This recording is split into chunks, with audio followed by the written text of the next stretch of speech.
Hi to all those who are watching my channel, please subscribe. In this video we are going to discuss about 10th class biology first chapter, nutrition food supplying system. In this chapter we are discussing about what type of food and what is the nutrition, what is meant by nutrition, how many types of nutrition are there, what is the importance of nutrition, and what is the best examples for the types of nutrition in this chapter. Now let's go through first page.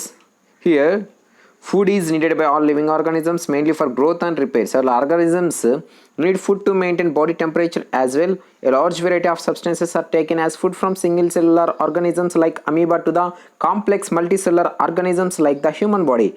In this para, what means? Food is needed by every organisms in the world. Without food, no organism can be live. So, food is essential for body repair and growth. Every organism in the world take food.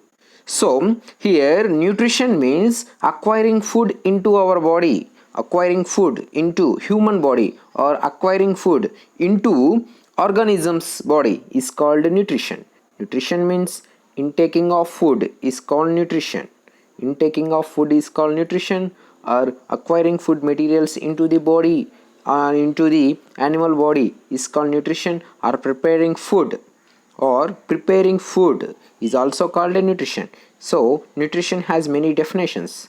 Finally, what we observe here means nutrition means acquiring food materials into body is called nutrition, whatever process it may be. So in this chapter, the nutrition has two types. Nutrition has two types. First one is autotrophic mode of nutrition and second one is heterotrophic mode of nutrition. Nutrition means acquiring food materials into organism's body is called nutrition. That nutrition is two types. One is autotrophic mode of nutrition and another one is heterotrophic mode of nutrition. In here, autotrophic mode of nutrition means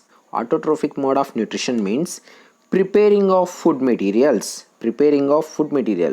Those are the organisms or plants or others, whatever they may be. They are capable of using light energy to synthesize chemical compounds. They acquire nutrients like some minerals and waters from the soil as well as some gases from the air. They are capable of producing complex compounds like carbohydrates, proteins and lipids, etc. from these very simple substances. These compounds produced by them are utilized for providing energy to most of living organisms and all animals including human beings. What they are saying here means autotrophic mode of nutrition means preparing complex compounds like carbohydrates, proteins, lipids by using sunlight as energy source and requiring some substances from the airs is called autotrophic mode of nutrition. Autotrophic mode of nutrition means preparing their own food by utilizing sunlight and utilizing some gases from the air. They prepare complex compounds like carbohydrates, proteins, lipids, okay, by utilizing simple compounds. Best example for autotrophic mode of nutrition is plants. Plants are the best example for autotrophic mode of nutrition.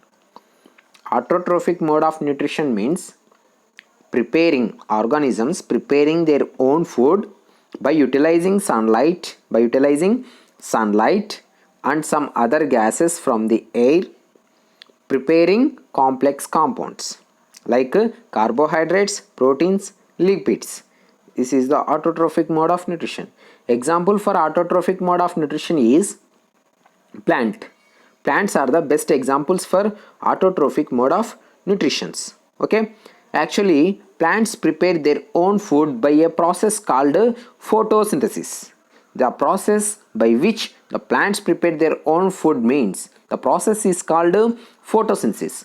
Photosynthesis is the process by which plants containing the green pigment chlorophyll build up complex organic molecules from relatively simple organic ones using sunlight as energy sources. Here, the plants prepare their own food by a pigment, green color pigment that is called chlorophyll. Very important.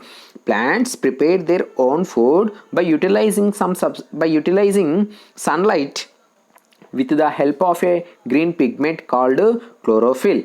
Chlorophyll binds energy from the sunlight, and they prepare complex compounds. Okay, there are several steps in it and several intermediary compounds are formed. Scientists have tried to formulate a simple equation for photosynthesis over past 200 years. An equation that was readily accepted and is still widely used is the one formulated and proposed by C.B. O'Neill in year 1931, which is as follows. Here, nearly 200 years, scientists tried to prepare an equation for the photosynthesis. Finally, in 1931, C.B. O'Neill proposed an equation. That equation was still using. In that equation, he said that his opinion was, for each molecule of carbohydrate formed, one molecule of water and one molecule of oxygen is produced. In the preparation of the carbohydrates, one molecule of oxygen is also produced. Along with carbohydrates, one molecule of oxygen is also produced in the process of photosynthesis, said by C.B. O'Neill in 1931 by his equation. Finally, what he says means 1 mole of carbon dioxide, 2 moles of water. 1 mole of carbon dioxide and 2 moles of water combines together form 1 mole of carbohydrates, 1 mole of water and 1 mole of oxygen. He says that this equation in 1931. Next, C.B. O'Neill first worked on purple sulfur bacteria and found light plays a specific role in photosynthesis. Instead of H2O, they used H2S as a starting material. Here, no oxygen is liberated during photosynthesis. Instead, eliminate sulfur is evolved. Later, he envisioned a similar process for photosynthesis in plants and proposed the above mentioned equation. Later, Robert Hill showed oxygen is released from water. Then the equation was modified as follows. First of all, C.B. O'Neill worked on purple sulfur bacteria but not in photosynthesis. At the time of purple sulfur bacteria, the purple sulfur bacteria uses H2S gas but not H2O. Instead of oxygen, they use sulfur. Instead of oxygen, purple sulfur bacteria liberates sulfur gas. First of all, he worked on purple sulfur bacteria. In purple sulfur bacteria, that bacteria eliminates sulfur but not oxygen. After that, Robert Hill showed O2 is released from water. Then the equation was modified as the follow. 6CO2 plus 12H2O gives rise to C6H12O6 plus 6H2O plus 6O2. Here, light, in the presence of light, chlorophyll trap the light energy. This equation is very important for 10th class students for all competitive exams. This is about a photosynthesis equation. Thanks for watching.